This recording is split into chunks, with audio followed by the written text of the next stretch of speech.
Greetings, God of Gold, back again with another video. Today is a rather interesting topic because there's a new game coming out for the Europa Universalis series. This is going to be a little overview, or I guess predictions of what could be to come, and maybe explain a little in depth. Of course, I'll try my best to not go too long, so let's get started. To start off, we have papacy, or papal influence. Now, could this mechanic still be in it, similar to the HRE elections, which is another topic? However, I would assume in this game, it would be much more in-depth. There would be a lot more options to do for the player, or at least should be. But realistically, I think what they're going to do is, if they take the original, they would probably just do the same thing and expand on it. But of course, they would have to balance all of the modifiers, the effects, the cost, and so on and so forth. Now, the HRE elections are going to be an entirely different subject as well. Now, the original game had at least 7 electors. Does this mean in this game we could have more, possibly double?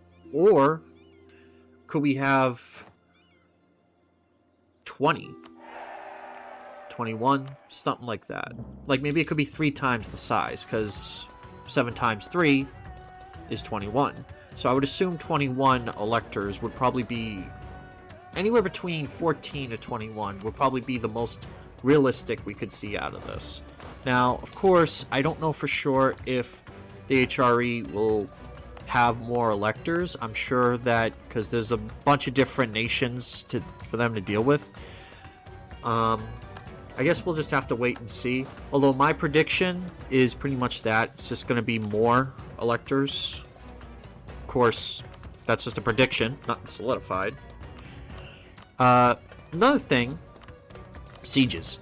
Now, siege warfare is also very important for this game, because siege warfare, especially early on, if it's going to be in the 1300s before the Black Death, how are you going to be able to siege? You can't use cannons. You can't bombard the group. Is it possible, just possible, if you have enough of a spy network against that country, you can actually infiltrate the place and you get a chance to actually either take it over or severely damage their defenses? Basically, open the gate, stuff like that, for your troops to get in and make the job easier. Now, again, I don't know if that's going to happen, but it would be a nice concept because, let's face it, how are you going to siege without cannons, catapults, trebuchets, etc.? Which I would assume could be another good unit for them to use, trebuchets, similar to Crusader Kings 2 and 3. As you know, they've had them. And since it takes place after the late, or pretty much during the late medieval period, we could expect something like that. So, that's another thing. That'd be cool. Now, here's the other topic, and I think you guys, a bunch of you can agree on this, or at least you can understand from the last video I posted, which got hundreds of views. Also, I want to say thank you very much for those who viewed and subscribed to my videos. Creating custom nations and characters. These are going to be something that is, I would, in my personal opinion, very essential for this game, because without that mechanic, I mean, how are you going to have fun with the map? Or say if you don't like playing vanilla stuff and you want to just, you know, step out for a bit into the world of the unknown and you want to just build something for your own. Like, you want to create something that, let's say you want to bring back Rome or something immediately, but you don't want to go through the hassle. Similar to that, basically. Although I think, realistically speaking, the points would need to be much higher. You know what I mean? Now, creating characters, I would assume it's similar to that of Crusader Kings, but very lower tier, because, again, I don't think this game is going to have as much of creativity or options or slots for traits and stuff like that. I would assume they're probably only going to go to the basic traits like the last game. I would say anywhere between 3 to 5 traits. Now, this is my perspective. That's not official. But if it is more creative options, that's actually better for the gameplay, because you get to actually create more of an appearance for your character. You can actually give him more traits. Or say you want to give him, I don't know, 10 traits, if that was eligible. That would be awesome. Also, another additional trait, and I'm sure this would be very expensive for a trait, and it's basically cheating at this point. Will there be an immortality trait? Now, I'm sure mods will also come up with that, and I'm sure there's like a lifespan meter to go along with these characters to make it infinite. But I would say for base game, if that was in there, or if modders haven't already done so, that would be another good trait to add. Like, say, for example, if you have my infinite points to create your nation or character or whatever, which, yes, I have confirmed I might actually try to make a mod for that in this game. But, of course, it might not be for a while, because I'm not going to pre-order the game, because after what they did to Vic 3, I'm a little skeptical. Not going to lie to you.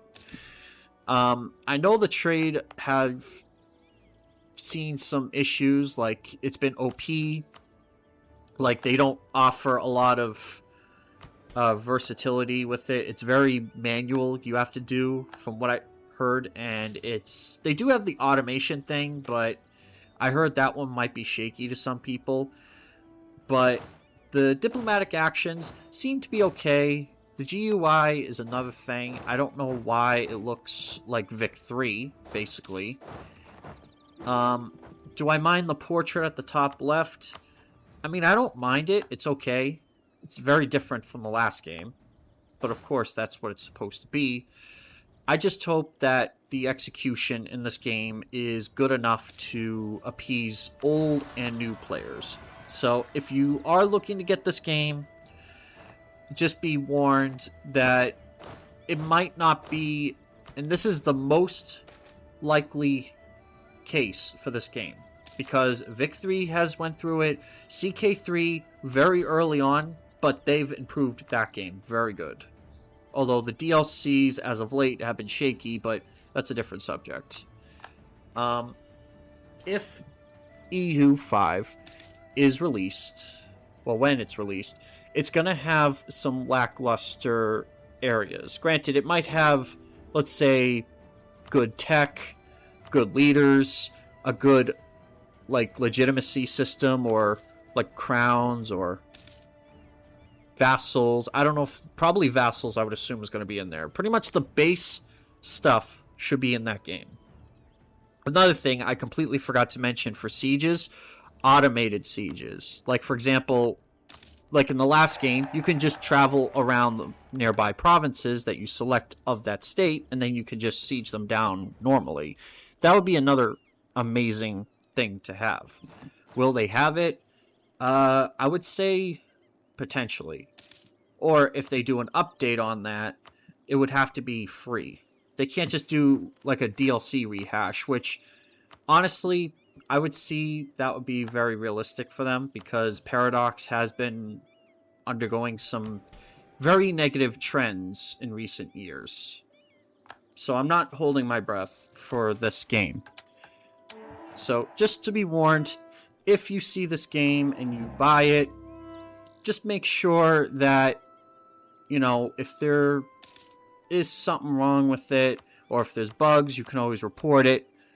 But just be warned that it's probably going to have some issues. Well, I think I've explained the basics of what I can. At least from what I've seen, and my opinions based on the facts that I've seen for the game. Don't forget to like, comment, subscribe.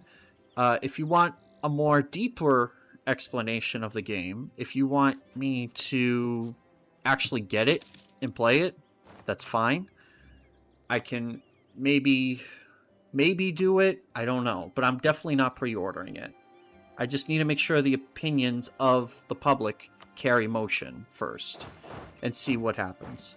Anyways, Gotta Gold is out.